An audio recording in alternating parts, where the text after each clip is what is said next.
ಈ ಒಂದು ಪೊಲಿಟಿಕ್ ಕ್ಲಾಸಲ್ಲಿ ಹಿಸ್ಟ್ರಿ ಆಫ್ ಇಂಡಿಯನ್ ಕಾನ್ಸ್ಟಿಟ್ಯೂಷನ್ ಅನ್ನು ನೋಡೋಣ. ಈ ಒಂದು ಕ್ಲಾಸಲ್ಲಿ 1773 ಅಂದರೆ ಏನು ರೆಗ್ಯುಲೇಟಿಂಗ್ ಆಕ್ಟ್ ಏನಿದೆ 1773 ರೆಗ್ಯುಲೇಟಿಂಗ್ ಆಕ್ಟ್ ಇಂದ ಹಿಡಿದು 1947 ಇಂಡಿಯನ್ ಇಂಡಿಪೆಂಡೆನ್ಸ್ ಆಕ್ಟ್ ವರೆಗೂ ಕೂಡ ನಾವು ಏನು ಮಾಡ್ತಿದ್ದೀವಿ ನೋಡ್ತಿದ್ದೀವಿ. ನೀವು ಯಾವುದೇ ಒಂದು ಎಕ್ಸಾಮಿನೇಷನ್ ತಗೊಳ್ಳಿ, ಯು ಪಿ ಎಸ್ ಸಿ ಇರಲಿ, ಕೆ ಪಿ ಎಸ್ ಸಿ ಇರಲಿ, ಕೆ ಪಿ ಸಿ ಯಾವ ಎಕ್ಸಾಮಿನೇಷನ್ಸ್ ಇರಲಿ, ಎಸ್ ಎಸ್ ಸಿ ಇರಲಿ, ಪ್ರತಿಯೊಂದು ಎಕ್ಸಾಮಿನೇಷನ್ ಅಲ್ಲೂ ಕೂಡ ಹಿಸ್ಟ್ರಿ ಆಫ್ ಇಂಡಿಯನ್ ಕಾನ್ಸ್ಟಿಟ್ಯೂಷನ್ ಅಂದ್ರೆ ಈ ಆಕ್ಟ್ಗಳ ಬಗ್ಗೆ ಒಂದು ಕ್ವೆಶನ್ ಅನ್ನ ನಾವು ಏನ್ ಮಾಡ್ಬೋದು, ಎಕ್ಸ್ಪೆಕ್ಟ್ ಅನ್ನ ಮಾಡ್ಬೋದು. ಹಂಗಾಗಿ ಈ ಆಕ್ಟ್ಗಳ ಬಗ್ಗೆ ತಿಳ್ಕೊಳೋದು ತುಂಬಾನೇ ಇಂಪಾರ್ಟೆಂಟ್ ಆಗುತ್ತೆ.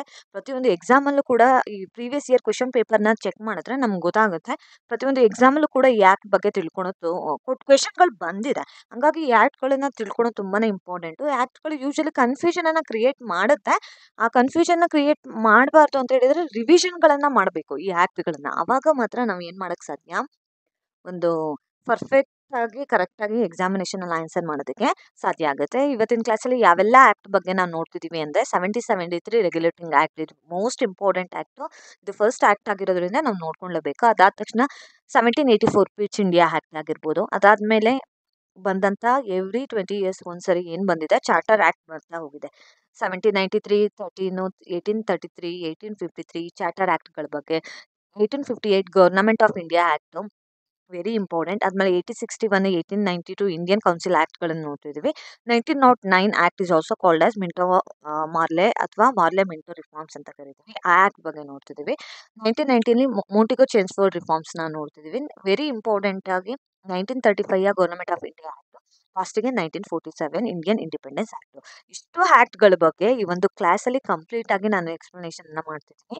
ಈ ಒಂದು ಕ್ಲಾಸ್ ನೋಡಿದ್ರೆ ಪರ್ಫೆಕ್ಟ್ ಅಂತ ನಾನು ಹೇಳೋದಿಲ್ಲ. ಅಟ್ಲೀಸ್ಟ್ ಎಕ್ಸಾಮಿನೇಷನ್ ಅಲ್ಲಿ ಕ್ವೆಶನ್ಸ್ ಬಂದಾಗ ಈ ಆಕ್ಟ್ಗಳ ರಿಲೇಟೆಡ್ ಅಟ್ಲೀಸ್ಟ್ ನೀವು ಏನನ್ನ ಮಾಡ್ಬೋದು, ಒಂದು ಆಪ್ಷನ್ ಎಲಿಮಿನೇಟ್ ಮಾಡಿ ಒಂದು ನಿಯರ್ ಆನ್ಸರ್ಸ್ಗೆ ರೀಚ್ ಅಂತೂ ಖಂಡಿತ ಆಗ್ಬೋದು. ನಾನು ಮ್ಯಾಕ್ಸಿಮಮ್ ಕವರ್ ಅನ್ನ ಮಾಡಿದ್ದೀನಿ, ಎಲ್ಲ ಪಾಯಿಂಟ್ಸ್ ಗಳನ್ನು ಕೂಡ ಇನ್ಕ್ಲೂಡ್ ಅನ್ನ ಮಾಡೋದಕ್ಕೆ. ಮ್ಯಾಕ್ಸಿಮಮ್ ಇದು ಇನಫ್ ಆಗುತ್ತೆ. ನೋಡಿ ಜಾಸ್ತಿ ರಿವಿಷನ್ ಮಾಡಿ, ಅವಾಗ ಮಾತ್ರ ಈ ಆಕ್ಟ್ಗಳ ಬಗ್ಗೆ ತಿಳ್ಕೊಳಕ್ ಸಾಧ್ಯ. ಈ ಕೆಲವೊಂದು ಎಕ್ಸಾಮ್ ಅಲ್ಲಿ ಈ ಆಕ್ಟ್ಗಳನ್ನ ಕೊಟ್ಬಿಟ್ಟು ಕ್ರೊನಾಲಜಿಕಲ್ ಆರ್ಡರ್ ವೈಸು ಕೂಡ ಕೇಳ್ಬೋದು. ಹಂಗಾಗಿ ಈ ಆರ್ಡರ್ ಫಸ್ಟ್ ಯಾವ ಆಕ್ಟ್ ಬಂತು, ಸೆಕೆಂಡ್ ಯಾವ್ದು ಬಂತು, ಈ ಆಕ್ಟ್ಗಳನ್ನ ಅನ್ನೋದು ತಿಳ್ಕೊಳೋದು ತುಂಬಾನೇ ಏನಾಗುತ್ತೆ ಇಂಪಾರ್ಟೆಂಟ್ ಆಗುತ್ತೆ. Okay, very important. First act ಬಗ್ಗೆ ನೋಡೋಣ. ಮೊದಲನೇ ಆಕ್ಟ್ ಯಾವುದು, regulating act 1773. Very important. It is a first step which is taken by British parliament ಅಂತಾನೆ ಹೇಳ್ಬೋದು ಟು ರೆಗ್ಯುಲೇಟ್ ಇಂಡಿಯನ್ ಅಂದ್ರೆ ಈಸ್ಟ್ ಇಂಡಿಯಾ ಕಂಪನಿ.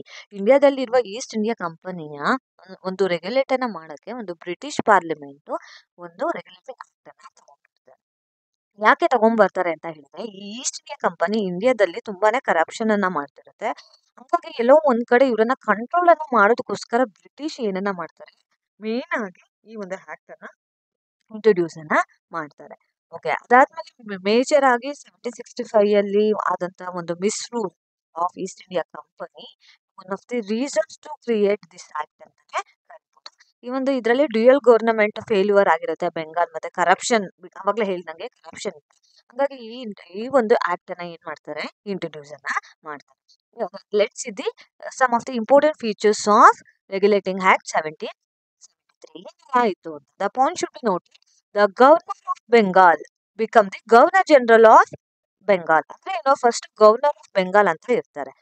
ಈ ಗವರ್ನರ್ ಆಫ್ ಬೆಂಗಾಲ್ ಈಗ ಏನಾಗಿದ್ದಾರೆ, ಗವರ್ನರ್ ಜನರಲ್ ಆಫ್ ಬೆಂಗಾಲ್ ಆಗಿದ್ದಾರೆ. Very important. ಯಾರು ಕೇಳ್ಬೋದು ಎಕ್ಸಾಮ್ ನಲ್ಲಿ, who is the first governor general of Bengal ಅಂತ. Warren Hasting is the first governor general of ಏನೋ ಬೆಂಗಾಲ್. Very important. ಕೆಲವೊಂದು ಎಕ್ಸಾಮ್ಸ್ ಅಲ್ಲಿ ಕೇಳಿದ್ದಾರೆ, the governor general of Bengal, the governor of Bengal become governor general of Bengal in which act ಅಂತ ಕೇಳ್ಬೋದು. ಅದನ್ನು ಕೂಡ question raise ಆಗ್ಬೋದು ಎಕ್ಸಾಮ್ ಅಲ್ಲಿ. ಕ್ವೆಶನ್ ಹೆಂಗ್ ಬೇಕಾದ್ರೂ ರೈಸ್ ಆಗ್ಬೋದು. ನಾವು ಅದಕ್ಕೆ ಆಕ್ಟ್ ಗಳನ್ನ ನೀಟಾಗಿ ತಿಳ್ಕೊಬೇಕು. ಏನು 1773 ರೆಗ್ಯುಲೇಟಿಂಗ್ ಆಕ್ಟ್ ನೆನಪಲ್ಲಿ ಇಟ್ಕೊಳ್ಳಿ. Okay, for the first time supreme court establish ಆಗಿದೆ ಎಲ್ಲಿ, ಕೋಲ್ಕತ್ತಾದಲ್ಲಿ 1774 ಅಲ್ಲಿ. As well as director as to report British government. ಇಲ್ಲಿರುವ ಡೈರೆಕ್ಟರ್ಸ್ ಯಾರಿಗೆ ರಿಪೋರ್ಟ್ ಅನ್ನ ಮಾಡಬೇಕು, ಬ್ರಿಟಿಷ್ ಗವರ್ನಮೆಂಟ್ಗೆ ರಿಪೋರ್ಟ್ ಅನ್ನ ಮಾಡಬೇಕು. ಅದಾದ್ಮೇಲೆ company political activities comes under the British parliament ಕಂಟ್ರೋಲ್ಗೆ ಬರುತ್ತೆ. ಹಾಗಾಗಿ ರೆಗ್ಯುಲೇಟಿಂಗ್ ಆಕ್ಟ್ 1773 ತುಂಬಾನೇ ಇಂಪಾರ್ಟೆಂಟ್. ಮ್ಯಾಕ್ಸಿಮಮ್ ಎಕ್ಸಾಮಿನೇಷನ್ಸ್ ಅಲ್ಲಿ ಕ್ವೆಶನ್ ಬಿಗಿನಿಂಗ್ ಅಲ್ಲಿ ಸೆಂಟ್ರಲೈಸ್ ಅಡ್ಮಿನಿಸ್ಟ್ರೇಷನ್ ಇಂಡಿಯಾದಲ್ಲಿ ತರೋದಕ್ಕೆ ಈ ಒಂದು ಆಕ್ಟ್ ಟ್ರೈಯನ್ನ ಮಾಡ್ತಾರೆ. It is one of the significance of this act ಅಂತ ಕರಿಬಹುದು. ಅದಾದ್ಮೇಲೆ parliamentary control over company first time British parliament East India ಕಂಪನಿನ ಏನ್ ಮಾಡ್ತಿದೆ, ಕಂಟ್ರೋಲ್ ಅನ್ನ ಮಾಡ್ತಿದೆ ಬೈ ಪುಟ್ಟಿಂಗ್ ಆಕ್ಟ್. ಅದಾದ್ಮೇಲೆ ಏನೆಲ್ಲ ಲಿಮಿಟೇಷನ್ಸ್ ಇದೆ ಈ ಒಂದು ಆಕ್ಟ್, ಯಾವ್ದೇ ರೀತಿ ಕ್ಲಿಯರ್ ಸಪರೇಷನ್ ಆಫ್ ಪವರ್ ಅನ್ನೋದು ಇರೋದಿಲ್ಲ. ಈಗ ಕಾನ್ಫ್ಲಿಕ್ಟ್ ಬಿಟ್ವೀನ್ ಗವರ್ನರ್ ಜನರಲ್ ಮತ್ತೆ ಕೌನ್ಸಿಲ್ಸ್ ನಡುವೆ, ಜುಡಿಷಿಯರಿ ಮತ್ತೆ ಎಕ್ಸಿಕ್ಯೂಟಿವ್ ನಡುವೆ ಏನ್ ನಡೀತಿತ್ತು, ಕ್ಲಾಶಸ್ ನಡೀತಿತ್ತು ಬಿಕಾಸ್ ಆಫ್ ಲ್ಯಾಕ್. ತುಂಬಾನೇ ಇಂಪಾರ್ಟೆಂಟ್ 1773 ರೆಗ್ಯುಲೇಟಿಂಗ್ ಆಕ್ಟ್. ನೀಟಾಗಿ ನೋಡ್ಕೊಳ್ಳಿ, ಹೆಂಗ್ ಬೇಕಾದ್ರೂ ಕ್ವೆಶನ್ ಏನಾಗ್ಬೋದು, ರೈಸ್ ಆಗ್ಬೋದು. ಇದಾದ್ಮೇಲೆ ನೆಕ್ಸ್ಟ್ ಬಂದಿದ್ದು ಯಾವುದು, ಎರಡನೇದಾಗಿ ಬಂದಿದ್ದು ಬಿಟ್ಸ್ ಇಂಡಿಯಾ 1784. ಯಾಕೆ ಬಿಟ್ಸ್ ಇಂಡಿಯಾ ಆಕ್ಟ್ 1784 ಬರ್ತದೆ, we are seen regulating act. Regulating act ಅಲ್ಲಿ 1773 ಅಲ್ಲಿ ಏನಿತ್ತು, ದೇರ್ ಇಸ್ ಸಮ್ ಲಿಮಿಟೇಷನ್ಸ್. ಕೆಲವೊಂದು ಲಿಮಿಟೇಷನ್ಸ್ ಇರುತ್ತೆ, ಕೆಲವೊಂದು ಡ್ರಾಬ್ಯಾಕ್ಸ್ ಗಳಿರುತ್ತೆ. ಆ ಡ್ರಾಬ್ಯಾಕ್ಸ್ ನ ಕರೆಕ್ಟ್ ಮಾಡೋದಕ್ಕೋಸ್ಕರ ಈ ಒಂದು ಆಕ್ಟ್ ಅನ್ನ ತಗೊಂಡ್ಬರ್ತಾರೆ. ಮೇನ್ ಆಗಿ ರೆಗ್ಯುಲೇಟಿಂಗ್ ಆಕ್ಟ್ ಏನಾಗಿತ್ತು, ಫೇಲ್ ಆಗಿತ್ತು. ಅದನ್ನ ಸ್ಟ್ರಾಂಗ್ ಆಗಿ ಮಾಡ್ಲಿಕ್ಕೋಸ್ಕರ ಪಿಟ್ಸ್ ಇಂಡಿಯಾ ಆಕ್ಟ್ ಅನ್ನ ತಗೊಂಡ್ಬರ್ತಾರೆ. ಇಲ್ಲಿ ಡ್ಯೂಯಲ್ ಕಂಟ್ರೋಲ್ ಅನ್ನ ಇಂಟ್ರೊಡ್ಯೂಸ್ ಅನ್ನ ಮಾಡ್ತಾರೆ. ಏನು, ಇಲ್ಲಿ ಬೋರ್ಡ್ ಆಫ್ ಕಂಟ್ರೋಲ್ ಅಂತ ಇಂಟ್ರೊಡ್ಯೂಸ್ ಅನ್ನ ಮಾಡ್ತಾರೆ. ಅದಾದ್ಮೇಲೆ ಕೋರ್ಟ್ ಆಫ್ ಡೈರೆಕ್ಟರ್ಸ್. ಕೆಲವೊಂದು ಎಕ್ಸಾಮ್ ಅಲ್ಲಿ ಕೇಳ್ತಾರೆ ಬೋರ್ಡ್ ಆಫ್ ಕಂಟ್ರೋಲ್ ಏನು. ಬೋರ್ಡ್ ಆಫ್ ಕಂಟ್ರೋಲ್ ಇದು ಬ್ರಿಟಿಷ್ ಗವರ್ಮೆಂಟ್ ಪೊಲಿಟಿಕಲ್ ಅಫೇರ್ಸ್ ಬಗ್ಗೆ ಏನ್ ಮಾಡುತ್ತೆ, ಇಂಡಿಯಾದಲ್ಲಿ ಪೊಲಿಟಿಕಲ್ ಅಫೇರ್ಸ್ ಏನ್ ನಡೀತಿದೆ ಅದ್ರ ಬಗ್ಗೆ ನೋಡ್ಕೊಳಕ್ಕೆ ಯಾರನ್ನ ಯಾವ ಬೋರ್ಡ್ ಅನ್ನ ಓಪನ್ ಮಾಡ್ತಾರೆ, board of control. Court of directors ಏನ್ ಮಾಡ್ತಾರೆ, ಕಮರ್ಷಿಯಲ್ ಅಫೇರ್ಸ್, ಇಂಡಿಯಾದಲ್ಲಿ ಏನೆಲ್ಲ ಕಮರ್ಷಿಯಲ್ ಅಫೇರ್ಸ್ ನಡೆದಿದೆ, ಆ ಕಮರ್ಷಿಯಲ್ ಟ್ರೇಡ್ ಆಕ್ಟಿವಿಟೀಸ್ ಗಳು ಅದನ್ನ ನೋಡ್ಕೊಳಕ್ಕೆ ಕೋರ್ಟ್ ಆಫ್ ಡೈರೆಕ್ಟರ್ಸ್ ನ ಏನ್ ಮಾಡ್ತಾರೆ, quit India governor general have to follow the British instruction. British parliament ಏನೆಲ್ಲ ಇನ್ಸ್ಟ್ರಕ್ಷನ್ ಅನ್ನ ಕೊಡುತ್ತೆ, ಈ ಗವರ್ನರ್ ಜನರಲ್ ಏನ್ ಮಾಡ್ತಾರೆ, ಫಾಲೋ ಅನ್ನ ಮಾಡ್ತಾರೆ. ಶುಡ್ ಬಿ ನೋಟೆಡ್, ಹೇಳ್ಬೋದು, the board of control and court of directors introduced in which act ಅಂತ ಕೇಳ್ಬೋದು. ನೆನಪಲ್ಲಿ ಇಟ್ಕೊಳ್ಳಿ, ಕ್ವಿಟ್ ಇಂಡಿಯಾ ಆಕ್ಟ್ 1784. ಕ್ವೆಶನ್ ಹೆಂಗ್ ಬೇಕಾದ್ರೂ ಕೂಡ ಏನಾಗ್ಬೋದು, ರೈಸ್ ಆಗ್ಬೋದು. ಅದಾದ್ಮೇಲೆ ಏನಾಗುತ್ತೆ, ಸ್ಟ್ರೆಂತ್ ಅಂದ್ರೆ ಬ್ರಿಟಿಷ್ ಪಾರ್ಲಿಮೆಂಟ್ ಕಂಟ್ರೋಲ್. ಇಂಡಿಯಾದಲ್ಲಿ ಒಂದು ಬ್ರಿಟಿಷ್ ಪಾರ್ಲಿಮೆಂಟ್ ಕಂಟ್ರೋಲ್ ಇನ್ಕ್ರೀಸ್ ಆಗುತ್ತೆ. ಅದಾದ್ಮೇಲೆ ಟ್ರೇಡ್ ಪೊಲಿಟಿಕ್ಸ್ ಈಗ ಯಾರ ಅಂಡರ್ ಬಂದಿದೆ, ಕಂಪ್ಲೀಟ್ ಆಗಿ ಬ್ರಿಟಿಷ್ ಅಂಡರ್ ಬಂದಿದೆ. ಅದಾದ್ಮೇಲೆ it is a foundation of British imperial control structure ಅಂತ ನಾವು ಈ ಆಕ್ಟ್ ಅನ್ನ ಕರಿಬಹುದು. ನೆಕ್ಸ್ಟ್ ಏನಿದೆ, ವೆರಿ ಇಂಪಾರ್ಟೆಂಟ್, ಚಾರ್ಟರ್ ಆಕ್ಟ್ 1793. ನೋಡಿ, ಚಾರ್ಟರ್ ಆಕ್ಟ್ 1793 ಏನಾಗುತ್ತೆ, ಈ ಚಾರ್ಟರ್ ಆಕ್ಟ್ ಅನ್ನೋದು ಎವ್ರಿ 20 years ಒಂದ್ಸರಿ ಏನಾಗುತ್ತೆ, ರಿನಿವಲ್ ತರ ಆಗ್ತಾ ಹೋಗುತ್ತೆ. ಆ, ಇದು ಮಿನಿಮಲ್ ಚೇಂಜಸ್ ಮಾಡುತ್ತೆ. ಕಂಟಿನ್ಯೂಡ್ ಮೊನೋಪಲಿ ಏನಾಗ್ತಿದೆ, ಕಂಟಿನ್ಯೂ ಆಗಿದೆ. The salaries of governor general and official charge to Indian revenue. ನೆನಪಲ್ಲಿ ಇಟ್ಕೊಳ್ಳಿ, 1793 ಆಕ್ಟ್ ಅಲ್ಲಿ ಗವರ್ನರ್ ಜನರಲ್ ಇಂಡಿಯಾದಲ್ಲಿ ಯಾರು ವರ್ಕ್ ಮಾಡ್ತಿದ್ರು, officials, British official are working in India, ಇವ್ರಿಗೆಲ್ಲ ಸ್ಯಾಲರಿ ಯಾರ ರೆವಿನ್ಯೂ ಅಲ್ಲಿ ಬರ್ತಿತ್ತು, ಇಂಡಿಯನ್ ರೆವಿನ್ಯೂ. ಅಂದ್ರೆ ಇಂಡಿಯಾದಲ್ಲಿ ಬಂದಂತ ರೆವಿನ್ಯೂ ಇಂದ ಅವ್ರಿಗೆ ಏನ್ ಮಾಡ್ಬೇಕಿತ್ತು, ನಾವು ಸ್ಯಾಲರಿಯನ್ನ ಕೊಡ್ಬೇಕಿತ್ತು. ಇದು ಕ್ವಶನ್ ಕೇಳ್ಬೋದು. In which charter act they mentioned about the salaries of governor general and officials charge under which revenue ಅಂತ ಎಕ್ಸಾಮ್ ಅಲ್ಲಿ ಕೇಳ್ಬೋದು. ಅದು ಇಂಡಿಯನ್ ರೆವಿನ್ಯೂ ಮೇಲೆ ಏನ್ ಮಾಡಿರ್ತಾರೆ, ಸೇರಿಸಿರೋದನ್ನ ನಾವು ಇಲ್ಲಿ ನೋಡ್ತಾ ಹೋಗ್ಬೋದು. ಓಕೆ, ಈಗ ನೆಕ್ಸ್ಟ್ ನೋಡೋಣ. ವೆರಿ ಇಂಪಾರ್ಟೆಂಟ್ ಆಗಿ, ವೆರಿ ಇಂಪಾರ್ಟೆಂಟ್, ಆಲ್ರೆಡಿ ಎಲ್ಲ ಎಕ್ಸಾಮಿನೇಷನ್ಸ್ ಅಲ್ಲೂ ಕೇಳಿದ್ದಾರೆ, ಈ ಒಂದು ಆಕ್ಟ್ ಅನ್ನ ಮರಿಬೇಡಿ.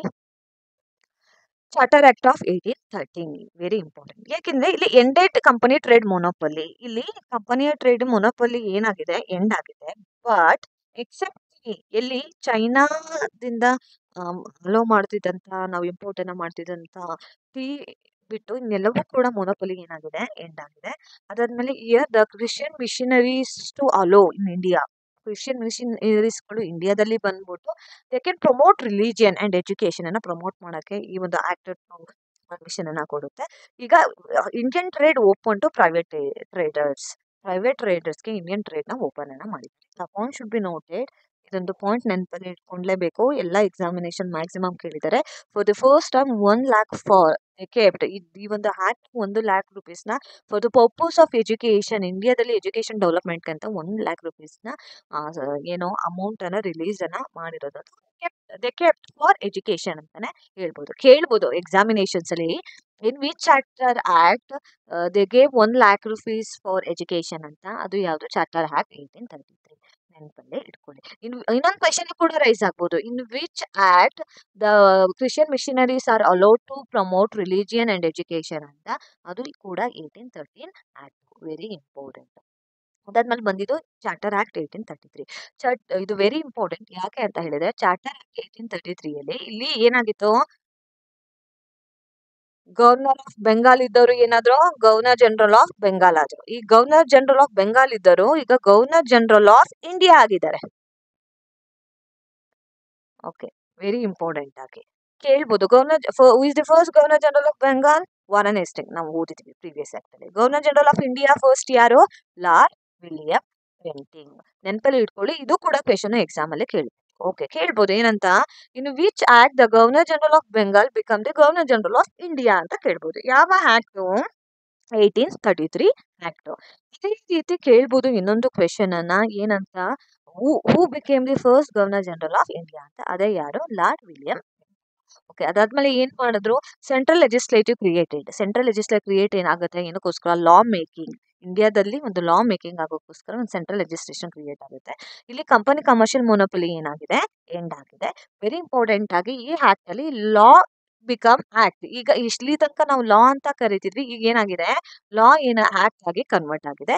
Very important introduce law member. Macaulay as a law member ಆಗಿ ಇಂಟ್ರೊಡ್ಯೂಸ್ ಆಗ್ತದೆ. ಕೇಳ್ಬೋದು, in which act Macaulay introduce as a law member ಅಂತ. ಅದು ಯಾವ ಆಕ್ಟ್? Charter act 1833. ನೆಕ್ಸ್ಟ್ ಏನಿದೆ? Charter act 1853. 1853 ಇಲ್ಲಿ ಏನಾಗಿದೆ? Separate legislative and executive functions at central level. Central level ಅಲ್ಲಿ ಸೆಪರೇಟ್ ಲೆಜಿಸ್ಲೇಟಿವ್ ಎಕ್ಸಿಕ್ಯೂಟಿವ್ ಫಂಕ್ಷನ್ಸ್ ನ ಇಂಟ್ರೊಡ್ಯೂಸ್ ಮಾಡಿದ್ದಾರೆ. Very important, introduce open competition for civil services. Very important, ಕೇಳ್ತಾರೆ examination ಅಲ್ಲಿ. ಇನ್ which act they introduce the open competition for civil service ಅಥವಾ civil service examination ಯಾವ act through introduce ಆಯ್ತು ಅಂತ. ಅದೇ ಯಾವ ಆಕ್ಟ್ ಥ್ರೂ? 1853 ಆಕ್ಟ್ ಥ್ರೂ ನಾವು open civil ಅಂದ್ರೆ open competition for civil services ನ ಓಪನ್ ಅನ್ನ ಮಾಡ್ತಾರೆ. Very important. ಯಾರೆಲ್ಲ UPSC ಅಥವಾ KPSC ಎಕ್ಸಾಮ್ಸ್ಗೆ ಬ್ಯೂರೋಕ್ರೇಟ್ಸ್ ಆಗಕ್ಕೆ ಹೊರಟಿದ್ದೀರೋ ಅವ್ರಿಗೆ ಸಾಮಾನ್ಯವಾಗಿ ಈ ತರದೊಂದು ಕ್ವೆಶನ್ಸ್ ಗಳನ್ನು ನಾವು ಎಕ್ಸಾಮಿನೇಷನ್ಸ್ ಅಲ್ಲಿ ಎಕ್ಸ್ಪೆಕ್ಟ್ ಅನ್ನ ಮಾಡಬಹುದು. ನೆಕ್ಸ್ಟ್ ಏನಿದೆ? Increase legislative member and provincial representation. ಈ ಲೆಜಿಸ್ಲೇಟಿವ್ ಮೆಂಬರ್ಸ್ ನ ಮತ್ತೆ ಪ್ರಾವಿನ್ಸಿಯಲ್ ರೆಪ್ರೆಸೆಂಟೇಷನ್ ಏನ್ ಮಾಡಿದ್ದಾರೆ? ಇನ್ಕ್ರೀಸ್ ಅನ್ನ ಮಾಡಿದ್ದಾರೆ. ಆಮೇಲೆ ವೆರಿ ಇಂಪಾರ್ಟೆಂಟ್ ಆಗಿ local representation in Indian legislative council. Indian legislative ಕೌನ್ಸಿಲ್ಗೆ ಲೋಕಲ್ ರೆಪ್ರೆಸೆಂಟೇಷನ್ ನ ಫಸ್ಟ್ ಟೈಮ್ ಏನ್ ಪರ್ಮಿಷನ್ ಸಿಕ್ಕಿದೆ. ಆಸ್ ವೆಲ್ ಆಸ್ 6 ಮೆಂಬರ್ಸ್ ಇಲ್ಲಿ ಏನಾಗ್ತಾರೆ? ಲೋಕಲ್ ರೆಪ್ರೆಸೆಂಟೇಷನ್ ನ ಮಾಡಿರೋದನ್ನ ನಾವಿಲ್ಲಿ ನೋಡ್ಬೋದು. ಓಕೆ, ವೆರಿ ಇಂಪಾರ್ಟೆಂಟ್ ಆಕ್ಟ್ಗಳು. ರಿವಿಷನ್ ಮಾಡಿಲ್ಲ ಅಂದ್ರೆ it's very difficult. Okay, next ಏನಿದೆ? ವೆರಿ ಇಂಪಾರ್ಟೆಂಟ್ ಯಾವುದು? Government of India act 1858.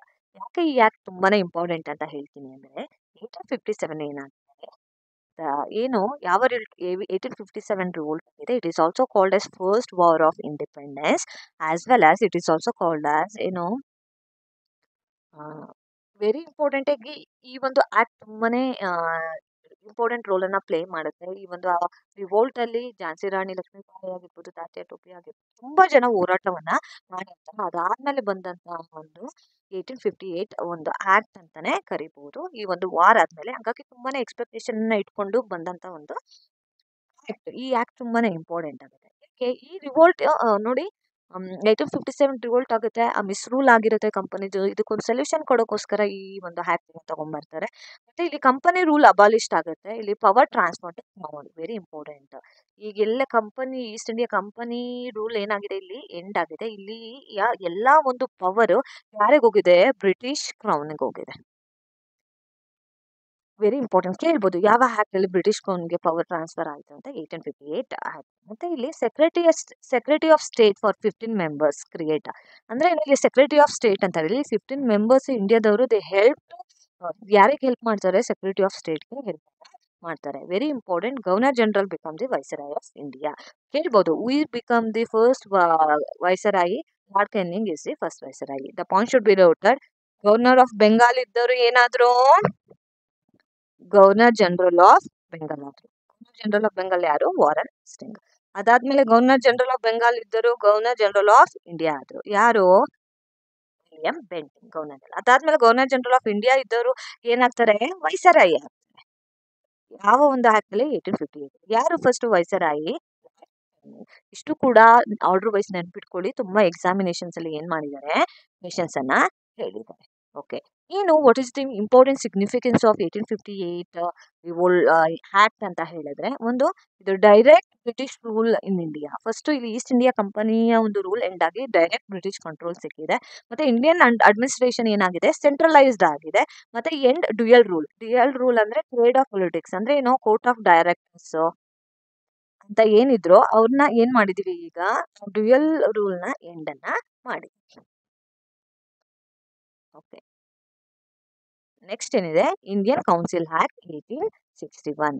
Okay, ಇಲ್ಲಿ introduce Indians non official member in legislative council. ಈ ಲೆಜಿಸ್ಲೇಟಿವ್ ಕೌನ್ಸಿಲ್ಗೆ ನಾನ್ ಅಫಿಷಿಯಲ್ ಮೆಂಬರ್ ಆಫ್ ಇಂಡಿಯಾನ ಏನ್ ಮಾಡಿದ್ದಾರೆ, ಇಂಟ್ರೊಡ್ಯೂಸ್ ಅನ್ನ ಮಾಡಿದ್ದಾರೆ. ನೆಕ್ಸ್ಟ್ ಏನು, restore legislative power to provinces, ಅಂದ್ರೆ ಡಿಸೆಂಟ್ರಲೈಸೇಷನ್ ಆಗಿದೆ, ಲೆಜಿಸ್ಲೇಟಿವ್ ಪವರ್ ನ ಪ್ರಾವಿನ್ಸಸ್ ಪ್ರೊವೈಡ್ ಅನ್ನ ಮಾಡಿದ್ದಾರೆ. ಅದಾದ್ಮೇಲೆ ಫೌಂಡೇಶನ್ ಫಾರ್ ಲೋಕಲ್ ಗವರ್ನೆನ್ಸ್ಗೆ ಇಂಪಾರ್ಟೆನ್ಸ್ ನ ಕೊಟ್ಟಿದ್ದಾರೆ. The most important 3 Indian nominated to council. ಈ ಕೌನ್ಸಿಲ್ಗೆ 3 ಇಂಡಿಯನ್ ನಾಮಿನೇಟೆಡ್ ಆಗ್ತಾರೆ. ಕೇಳಿರ್ತಾರೆ ಇನ್ನು ಯಾವ ಒಂದು ಆಕ್ಟ್ ಅಲ್ಲಿ 3 ಇಂಡಿಯನ್ಸ್ ನಾಮಿನೇಟ್ ಆಗ್ತಾರೆ ಒಂದು ಕೌನ್ಸಿಲ್ಗೆ ಅಂತ. ಅದು ಆಕ್ಟ್ ಅಂದ್ರೆ 1861 ಆಕ್ಟ್. ಯಾರೆಲ್ಲ 3 ಇಂಡಿಯನ್ಸ್ ನಾಮಿನೇಟ್ ಆಗಿದ್ರು ಅಂತ ಹೇಳಿದ್ರೆ, Raja of Banaras, Maharaja of Patiala, sir Dinakar Rao. ಇರ್ಬೋದು ಇರೋ ಎಕ್ಸಾಮಿನೇಷನ್ ನಲ್ಲಿ ಇವ್ರ ಹೆಸರನ್ನ ಕೊಟ್ಟು ಕೂಡ ಕ್ವೆಶನ್ಸ್ ಅನ್ನ ಏನ್ ಮಾಡ್ಬೋದು, ಎಕ್ಸಾಮಿನೇಷನ್ ಅಲ್ಲಿ ಕೊಡ್ಲಿಕ್ಕೆ ಅವಕಾಶ. ನೆಕ್ಸ್ಟ್ ನೋಡೋಣ. ನೆಕ್ಸ್ಟ್ ಇದೆ ಇಂಡಿಯನ್ ಕೌನ್ಸಿಲ್ ಆಕ್ಟ್ 1892. ಇದೇನಾಗುತ್ತೆ, ಇನ್ಕ್ರೀಸ್ ಇಂಡಿಯನ್ ರೆಪ್ರೆಸೆಂಟೇಷನ್. ಇಲ್ಲಿ ಇಂಡೈರೆಕ್ಟ್ ಎಲೆಕ್ಷನ್ಸ್ ಸ್ಟಾರ್ಟ್ ಆಗುತ್ತೆ, ಇಲ್ಲಿ ಇಂಡಿಯನ್ ರೆಪ್ರೆಸೆಂಟೇಷನ್ ಇನ್ಕ್ರೀಸ್ ಆಗಿದೆ. ಇಲ್ಲಿ ಕೌನ್ಸಿಲ್ ಕುಡ್ ಡಿಸ್ಕಸ್ ಬಜೆಟ್. ಇಲ್ಲಿ ಕೌನ್ಸಿಲ್ ಏನ್ ಮಾಡ್ಬೋದು, ಡಿಸ್ಕಸ್ ಮಾಡ್ಬೋದು ಬಜೆಟ್ ಬಗ್ಗೆ. ದೇ ಆಲ್ಸೋ ಕ್ವೆಶನ್ಸ್ ನ ಕೇಳ್ಬೋದು, ಬಟ್ ಅವ್ರಿಗೆ ಏನಿರಲ್ಲ, there is no voting power ಇರೋದಿಲ್ಲ. It is a beginning of limited representative institution ಅಂತಾನೂ ಕೂಡ ಕರೀಬೋದು. The point should be noted, ಕೇಳ್ಬೋದು, in which act the council have gave permission to discuss the budgets and ask the question but there is no voting power ಅಂತಾನು ಕೇಳ್ಬೋದು. ಅದು ಯಾವುದು, 1892 act. ಹಾಗಾಗಿ ಪ್ರತಿಯೊಂದನ್ನು ಕೂಡ ತಿಳ್ಕೊಳೋದು ಇಂಪಾರ್ಟೆಂಟ್ ಆಗುತ್ತೆ. Next very very important, Indian council act 1909 is also called as Morley Minto reforms ಅಂತಾನೂ ಕೂಡ ಕರಿತೀವಿ. Very very important. ಇಲ್ಲಿ ಕೇಳ್ಬೋದು, ಮಾರ್ಲೆ ಮಿಂಟೋ ರಿಫಾರ್ಮ್ಸ್ ಅಂದ್ರೂ ಒಂದೇ, ಇಂಡಿಯನ್ ಕೌನ್ಸಿಲ್ ಆಕ್ಟ್ 1909 ಅಂದ್ರೂ ಒಂದೇ. ಈಗ ಲಾರ್ಡ್ ಮಿಂಟೋ ಯಾರು, is the viceroy of India. ಇವ್ರನ್ನ ನಾವ್ ಏನಂತ ಕರಿತೀವಿ, ಫಾದರ್ ಆಫ್ ಕಮ್ಯುನಲ್ ಎಲೆಕ್ಟೋರೇಟ್ ಅಂತ ಕರಿತೀವಿ. ಯಾಕೆ ಕರಿತೀವಿ ಅನ್ನೋದು ಈ ಫೀಚರ್ಸ್ ಅಲ್ಲಿ ನೋಡಿದಾಗ ನಮ್ಗೆ ಗೊತ್ತಾಗುತ್ತೆ. ಓಕೆ, ಈ introduce separate electoral for Muslims. ಇಲ್ಲಿ ಕಮ್ಯುನಲ್ ರೆಪ್ರೆಸೆಂಟೇಷನ್ ಅನ್ನೋದು ಫಸ್ಟ್ ಟೈಮ್ ಸ್ಟಾರ್ಟ್ ಆಗಿದೆ. ಎಲ್ಲಿ, ಮಾರ್ಲೆಮೆಂಟೋ ರಿಫಾರ್ಮ್ಸ್ ಅಲ್ಲಿ. ಕೇಳ್ಬೋದು, in which reforms introduced separate electoral for Muslims ಅಥವಾ ಕಮ್ಯುನಲ್ ರೆಪ್ರೆಸೆಂಟೇಷನ್ ಯಾವ ಒಂದು ಆಕ್ಟ್ ಅಲ್ಲಿ ಸ್ಟಾರ್ಟ್ ಆಯ್ತು ಅಂತ. ಅದೇ ಇಂಡಿಯನ್ ಕೌನ್ಸಿಲ್ ಆಕ್ಟ್ 1909. ಕನ್ಫ್ಯೂಷನ್ ಮಾಡ್ಕೊಂಡ್ಬಿಡಿ, ಇಂಡಿಯನ್ ಕೌನ್ಸಿಲ್ ಆಕ್ಟ್ 1909 ಅಂದ್ರೂ ಒಂದೇ, ಮಾರ್ಲೆಮೆಂಟೋ ರಿಫಾರ್ಮ್ಸ್ ಅಂದ್ರೂ ಕೂಡ ಒಂದೇ. ಅದಾದ್ಮೇಲೆ increase Indian membership in council. ಇನ್ನು council non official members increase ಆಗ್ತಾರೆ. Allowed Indian discuss and move resolution. ಅಲ್ಲಿ ಏನಾಗ್ತಿತ್ತು, ಯಾವುದೇ ರೀತಿ ವೆರಿ ಇಂಪಾರ್ಟೆಂಟ್ ಆಗಿ ಇಲ್ಲಿ ಡಿಸ್ಕಷನ್ಗೆ ಅಲೋ ಮಾಡಿದ್ದಾರೆ, ರಿಸಾಲ್ಯೂಷನ್ ನ ತರಕ್ಕೆ ಈ ಒಂದು ಆಕ್ಟ್ ಅಲ್ಲಿ ಪರ್ಮಿಷನ್ ಅನ್ನ ಕೊಟ್ಟಿದ್ದಾರೆ. ಮತ್ತೆ ಅದಾದ್ಮೇಲೆ encourage communalism, political awakening but encourage communalism ಇಲ್ಲಿ ಸ್ಟಾರ್ಟ್ ಆಗ್ತಾ ಹೋಗುತ್ತೆ. ವೆರಿ ಇಂಪಾರ್ಟೆಂಟ್ ಆಗಿ ಎಲಿಮೆಂಟ್ ಆಫ್ ಎಲೆಕ್ಷನ್ ಇಲ್ಲಿ ಇಂಟ್ರೊಡ್ಯೂಸ್ಡ್ ಆಗುತ್ತೆ. ಲೆಜಿಸ್ಲೇಟಿವ್ ಕೌನ್ಸಿಲ್ ಎನ್ಲಾರ್ಜ್ ಆಗುತ್ತೆ. ಇಲ್ಲಿ ಇಂಡಿಯನ್ಸ್ ಎಕ್ಸಿಕ್ಯೂಟಿವ್ ಕೌನ್ಸಿಲ್ಗೆ ಎಂಟ್ರಿ ಆಗಕ್ಕೆ ಇಲ್ಲಿ ಫಸ್ಟ್ ಟೈಮ್ ಏನ್ ಮಾಡಿದ್ದಾರೆ, ಪವರ್ ಅನ್ನ ಕೊಟ್ಟಿದ್ದಾರೆ. Next very important act, government of India act 1919. It is also called Montagu Chelmsford reform ಅಂತ ಕರಿತೀವಿ. ಇಲ್ಲಿ ಡೈರೆಕ್ಟ್ ಇಂಟ್ರೊಡ್ಯೂಸ್ ಅನ್ನ ಮಾಡಿದ್ದಾರೆ. ಇಲ್ಲಿ ರಿಸರ್ವ್ ಸಬ್ಜೆಕ್ಟ್, ಟ್ರಾನ್ಸ್ಫರ್ ಸಬ್ಜೆಕ್ಟ್ ಅನ್ನೋದು ಏನಾಗಿದೆ, ಇಂಟ್ರೊಡ್ಯೂಸ್ಡ್ ಆಗಿದೆ. ಇಲ್ಲಿ expanded legislative council with majority of Indian members. Legislative council ನ ಎಕ್ಸ್ಪಾಂಡ್ ಅನ್ನ ಮಾಡಿದ್ದಾರೆ. ಸಪರೇಟ್ ಎಲೆಕ್ಟ್ರೋಲ್ ಎಕ್ಸ್ಟೆಂಡ್ ಟು 6 ಮತ್ತೆ ಆಂಗ್ಲೋ ಇಂಡಿಯನ್ಸ್ ಮತ್ತೆ ಯುರೋಪಿಯನ್ಸ್ಗೆ ಏನ್ ಮಾಡಿದ್ದಾರೆ, ಸಪರೇಟ್ ಎಲೆಕ್ಟೋರೇಟ್ ನ ಇಂಟ್ರೊಡ್ಯೂಸ್ ಅನ್ನ ಮಾಡಿದ್ದಾರೆ. Provincial legislative gain more power. ಇಲ್ಲಿ ಸೆಂಟ್ರಲ್ ಪಬ್ಲಿಕ್ ಸರ್ವಿಸ್ ಕಮಿಷನ್ ನ ಇಂಟ್ರೊಡ್ಯೂಸ್ ಮಾಡ್ತಾರೆ. The point should be noted. First time direct election introduce ಆಗಿದೆ. Office of high commissioner to India ಕೂಡ ಇಂಟ್ರೊಡ್ಯೂಸ್ ಆಗಿದೆ. ಯಾವಾಗ, ಗವರ್ನಮೆಂಟ್ ಆಫ್ ಇಂಡಿಯಾ ಆಕ್ಟ್ 1919 ಅಂತ ಕರಿಬಹುದು. Okay, ಇನ್ನ ಏನು ಸಿಗ್ನಿಫಿಕೆನ್ಸ್ ಇದೆ ಈ ಒಂದು ಆಕ್ಟ್ ಅಂತ ಹೇಳಿದ್ರೆ, ಪ್ರಾವಿನ್ಷಿಯಲ್ ಸೆಲ್ಫ್ ಗವರ್ನಮೆಂಟ್ ಇಂಟ್ರೊಡ್ಯೂಸ್ ಆಗಿದೆ. ಇಂಡಿಯನ್ ಗೇನ್ ಲಿಮಿಟೆಡ್ ರೆಸ್ಪಾನ್ಸಿಬಿಲಿಟಿ ಇನ್ ಅಡ್ಮಿನಿಸ್ಟ್ರೇಷನ್. ವೆರಿ ಇಂಪಾರ್ಟೆಂಟ್ ಆಗಿ ಇದನ್ನ ಯಾವ ರೀತಿ ಕ್ರಿಟಿಸೈಸ್ ಅನ್ನ ಮಾಡ್ತಾರೆ ಅಂದ್ರೆ, ಡೈರೆಕ್ಟ್ ಇಂಟ್ರೊಡ್ಯೂಸ್ ಮಾಡಿದ್ದು ಅಪೋಸ್ ಅನ್ನ ಮಾಡ್ತಾರೆ. ಅದಾದ್ಮೇಲೆ ವೆರಿ ಇಂಪಾರ್ಟೆಂಟ್ ಆಗಿ ಡಿಸ್ಸ್ಯಾಟಿಸ್ಫ್ಯಾಕ್ಷನ್ಸ್ ಇರುತ್ತೆ. ಬಿಕಾಸ್ ಈ ಒಂದು ಪೀರಿಯಡ್ ಆದ್ಮೇಲೆ ನಾನ್ ಕೋಆಪರೇಷನ್ ಮೂವ್ಮೆಂಟ್ಗೆಲ್ಲ ಇಲ್ಲ ಒಂದ್ ಕಡೆ ಸ್ಟಾರ್ಟ್ ಆಗೋದು ಇಂಡಿಯಾದಲ್ಲಿ ತುಂಬಾ ಪವರ್ಫುಲ್ ಆಗಿ. ಎಲ್ಲ ಒಂದ್ ಕಡೆ ಈ ಒಂದು ಆಕ್ಟ್ ಅನ್ನು ಅಪೋಸ್ ಮಾಡಿದ್ದು ಕೂಡ ನಾವ್ ಏನ್ ಮಾಡ್ಬೋದು, ನೋಡ್ಬೋದು. ಓಕೆ. ಅದಾದ್ಮೇಲೆ ನೆಕ್ಸ್ಟ್ ಬರ್ತಿದೆ 1919 ಆಕ್ಟ್ ಆದ್ಮೇಲೆ very important government of India act 1935. ಯಾಕೆ ಅಂತ ಹೇಳಿದ್ರೆ ಈ ಆಕ್ಟ್ ಅನ್ನ ಬಳಸ್ಕೊಂಡೆ ನಾವು ಇಂಡಿಯನ್ ಕಾನ್ಸ್ಟಿಟ್ಯೂಷನ್ ಅನ್ನ ಏನ್ ಮಾಡಿದೀವಿ, ಫ್ರೇಮ್ ಅನ್ನ ಮಾಡಿದೀವಿ. ಹಂಗಾಗಿ ಇದು ತುಂಬಾನೇ ಇಂಪಾರ್ಟೆಂಟ್ ರೋಲ್ ಅನ್ನ ಪ್ಲೇ ಅನ್ನ ಮಾಡುತ್ತೆ. ಹಾಗಾಗಿ ಈ government of India act 1935 act ಅನ್ನ ನಾವು ನೋಡ್ಲೇಬೇಕು. ಯಾಕಂದ್ರೆ ಮ್ಯಾಕ್ಸಿಮಮ್ ಏನ್ ಆಕ್ಟ್ 1935 ಆಕ್ಟ್ ಅದನ್ನ ನಾವು ಇಂಡಿಯನ್ ಕಾನ್ಸ್ಟಿಟ್ಯೂಷನ್ ಒಳಗಡೆ ಅಡಾಪ್ಟ್ ಮಾಡ್ಕೊಂಡಿದ್ದೀವಿ. ಒಂದು ಪ್ರಪೋಸ್ಡ್ ಆಲ್ ಇಂಡಿಯಾ ಫೆಡರೇಷನ್, ಇಲ್ಲಿ ಪ್ರಿನ್ಸಿ ಮತ್ತೆ ಪ್ರಾವಿನ್ಸಸ್ ಸ್ಟೇಟ್ಸ್ ಗಳನ್ನ ಆಲ್ ಇಂಡಿಯಾ ಫೆಡರೇಷನ್ಗೆ ಇವ್ರು ಏನ್ ಮಾಡ್ತಾರೆ, ಇಂಪಾರ್ಟೆನ್ಸ್ ನ ಕೊಡ್ತಾರೆ. ಮತ್ತೆ ಪ್ರಾವಿನ್ಷಿಯಲ್ ಆಟೋನಮಿ, ಇಲ್ಲಿ ಗವರ್ನರ್ ಲಾಸ್ಟ್ ದೇರ್ ಪವರ್, ಇಲ್ಲಿ ಗವರ್ನರ್ಗೆ ಯಾವುದೇ ರೀತಿ ಪವರ್ ಇರುವುದಿಲ್ಲ. ಆದ್ಮೇಲೆ ಡೈರೆಕ್ಟಿನ ಏನ್ ಮಾಡ್ತಾರೆ, ಅಬಾಲಿಷನ್ ನ ಮಾಡ್ತಾರೆ. ಈ ಒಂದು ಆಕ್ಟ್ ಅಲ್ಲಿ ಕೇಳ್ಬೋದು, ಇನ್ ವಿಚ್ ಆಕ್ಟ್ ಡೈರಾರ್ಕಿ ಅಬಾಲಿಸ್ಟ್ ಅಂತ government India act 1935. Very important. ಇಲ್ಲಿ ಆಕ್ಟ್ ನ 3 ವೇಸ್ ಆಗಿ ಡಿವೈಡ್ ಮಾಡ್ತಾರೆ, central list, provincial and concurrent list ಅಂತ. ಸೆಂಟ್ರಲ್ ಲಿಸ್ಟ್ ಅಂದ್ರೆ ಸೆಂಟ್ರಲ್ ಅವ್ರು ಮಾತ್ರ ಮಾಡಕ್ಕೆ, ಪ್ರಾವಿನ್ಸಸ್ ಅಂತ ಹೇಳಿದ್ರೆ ಸ್ಟೇಟ್, ಅಂದ್ರೆ ಈಗ local state government is nothing but ರಾಜರ ಆಳ್ವಿಕೆಯಲ್ಲಿ ಮೈಸೂರು ಸಂಸ್ಥಾನ ಅಂತ ಇತ್ತು, ನಮ್ಮ ಹೈದರಾಬಾದ್ ಸಂಸ್ಥಾನ ಗಳು ಇರ್ತಿದ್ವು. ಆ ಲೋಕಲ್ ಕಿಂಗ್ಗಳು ಏನ್ ಮಾಡಕ್ಕೆ, ರೂಲ್ ಮಾಡಕ್ಕೆ ಪ್ರಾವಿನ್ಷಿಯಲ್ ಸ್ಟೇಟ್ ಗಳು ಇರ್ತಿದ್ವು. ಅವರಿಗೆ ಎಷ್ಟು, ಸೆಂಟ್ರಲ್ ಲಿಸ್ಟ್ ಅಲ್ಲಿ 59 ಐಟಮ್ಸ್ ಗಳಿದ್ವು, ಪ್ರಾವಿನ್ಸಸ್ ಅಲ್ಲಿ 54, ಕನ್ಕರೆಂಟ್ ಬೋತ್ ಪ್ರಾವಿನ್ಸಸ್ ಮತ್ತು ಸೆಂಟ್ರಲ್ ಎರಡು ಕೂಡ ಲಾನ ಮಾಡ್ಬೋದು. ಅದಕ್ಕೆ 36 ಐಟಮ್ಗಳನ್ನ ಇನ್ಕ್ಲೂಡ್ ಅನ್ನ ಮಾಡ್ತೀವಿ. ಇವತ್ತು ಕೂಡ ನಮ್ಮ ಇಂಡಿಯನ್ ಕಾನ್ಸ್ಟಿಟ್ಯೂಷನ್ ನಾವು 7th ಶೆಡ್ಯೂಲ್ ಅಲ್ಲಿ ಇಂಪ್ಲಿಮೆಂಟ್ ಮಾಡ್ಕೊಂಡಿದ್ದೀವಿ. 3 ಲಿಸ್ಟ್ ಗಳಿದೆ, central list, state list and concurrent list ಅಂತ. ಇದನ್ನು ಕೂಡ ನಾವು ತಗೊಂಡಿದ್ದು ಗವರ್ನಮೆಂಟ್ ಆಫ್ ಇಂಡಿಯಾ ಆಕ್ಟ್ 1935 ಇಂದ ಅಂತಾನೆ ಹೇಳ್ಬೋದು. ಇಲ್ಲಿ ವೈಸರಾಯಿಗೆ ರೆಸಿಡರಿ ಪವರ್ ಅನ್ನ ಕೊಟ್ಟಿದ್ದಾರೆ. ಕೇಳ್ಬೋದು, ಇನ್ನು ವಿಚ್ ವೈಸರಾಯಿ ಗಾಟ್ ರೆಸಿಡರಿ ಪವರ್, ಅದು ಗವರ್ನಮೆಂಟ್ ಆಫ್ ಇಂಡಿಯಾ ಆಕ್ಟ್ 1935 ಅಂತ ಕರಿಬಹುದು. ವೆರಿ ಇಂಪಾರ್ಟೆಂಟ್ ಆಗಿ ಇಲ್ಲಿ ಏನನ್ನ ಇಂಟ್ರೊಡ್ಯೂಸ್ ಮಾಡಿದ್ದಾರೆ, ಬೈ ಕ್ಯಾಮರಲಿಸಮ್ ನ ಇಂಟ್ರೊಡ್ಯೂಸ್ ಮಾಡಿದ್ದಾರೆ. Federal assembly council of states ಕೂಡ ಇದು ಇಂಟ್ರೊಡ್ಯೂಸ್ ಆಗಿದೆ. ಸಪರೇಟ್ ಎಲೆಕ್ಟ್ರೋಟ್ ಏನಿತ್ತು ಅದು ಕಂಟಿನ್ಯೂ ಆಗಿದೆ. ಇಲ್ಲಿ ಫೆಡರಲ್ ಕೋರ್ಟ್ ಎಸ್ಟಾಬ್ಲಿಷ್ ಆಗಿದೆ 1937 ನಲ್ಲಿ. ಫೆಡರಲ್ ಕೋರ್ಟ್ ಎಸ್ಟಾಬ್ಲಿಷ್ ಆಗಿರೋದನ್ನ ಯಾಕೆ ಗವರ್ನಮೆಂಟ್ ಆಫ್ ಇಂಡಿಯಾ ಆಕ್ಟ್ ತುಂಬಾನೇ ಇಂಪಾರ್ಟೆಂಟ್ ಅಂತ ಹೇಳಿದ್ರೆ, it is one of the longest act which is passed by British parliament for India ಅಂತ ಹೇಳ್ಬೋದು. It is a blue print for many features of Indian constitution. Federal structure ಆಗಿರ್ಬೋದು, PCSC ಆಗಿರ್ಬೋದು, ಎಲ್ಲ ನಾವಾಗಲೇ ಹೇಳ್ದಂಗೆ it is a blue print. ಯಾಕಂದ್ರೆ 1935 act ನ maximum act ಅನ್ನ ನಾವು ಇಂಡಿಯನ್ ಕಾನ್ಸ್ಟಿಟ್ಯೂಷನ್ ಒಳಗಡೆ ಇಂಟ್ರೊಡ್ಯೂಸ್ ಅನ್ನ ಮಾಡ್ಕೊಂಡಿದ್ದೀವಿ. ಓಕೆ, ಈ ಆಕ್ಟ್ ಕೂಡ ಕ್ರಿಟಿಸೈಸ್ ಆಗಿದೆ. Still no real power to Indians. ಈ ಒಂದು ಆಕ್ಟ್ ಯಾವುದೇ ರೀತಿ ಇಂಡಿಯನ್ಸ್ಗೆ ರಿಯಲ್ ಪವರ್ ಸಿಕ್ಕಿಲ್ಲ ಅಂತ.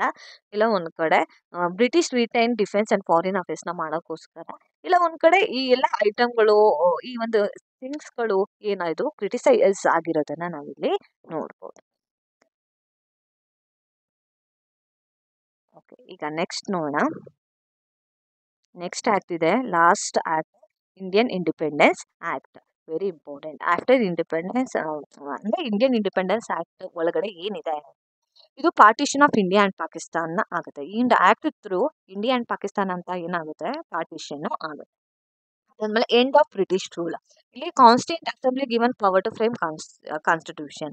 ಅಂದ್ರೆ ಏನು, ಕಾನ್ಸ್ಟಿಟ್ಯೂಷನ್ ಫ್ರೇಮ್ ಅನ್ನ ಮಾಡಕ್ಕೆ ಕಾನ್ಸ್ಟಿಟ್ಯೂಂಟ್ ಅಸೆಂಬ್ಲಿನ ಇಂಟ್ರೊಡ್ಯೂಸ್ ಅನ್ನ ಮಾಡ್ತಾರೆ.